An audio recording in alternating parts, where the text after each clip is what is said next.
Seni nasıl özledim, bilemez, bilemez, bilemezsin. Seni nasıl özledim, bilemez, bilemez, bilemezsin. Yanıyor kalbim, kalbim benim, söndürüp, söndürüp, söndüremezsin. Yanıyor kalbim, kalbim benim, söndürüp, söndürüp, söndüremezsin. Belki beni anlarsın, belki hiç aramazsın. Belki beni anlarsın, belki hatırlamazsın. Çok küçüksün sevgilim, beni anlayamazsın.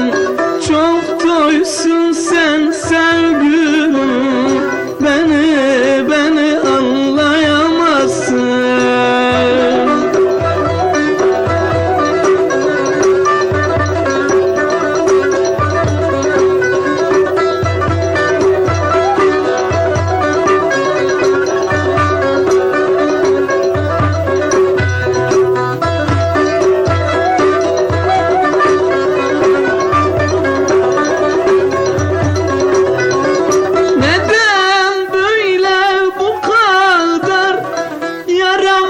Yaramaz, yaramazsın. Neden böyle bu kadar? Yaramaz, yaramaz, yaramazsın.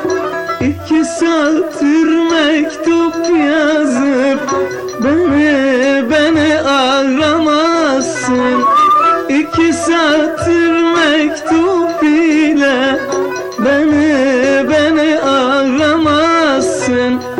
Belki beni anlarsın, belki hiç aramazsın.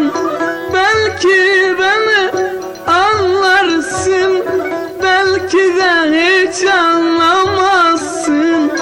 Çok küçüksün sevgilim, beni anlayamazsın.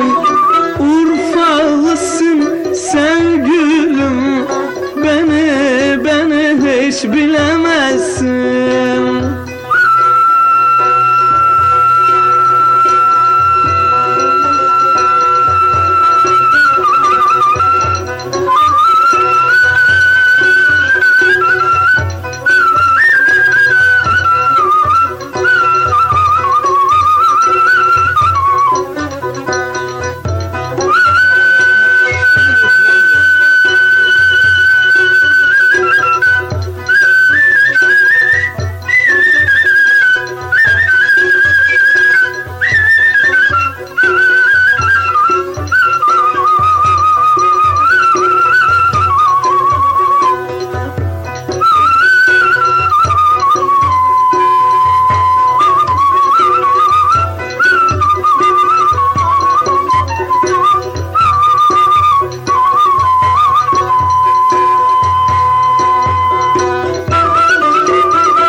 Belki beni anlarsın, belki hiç anlamazsın.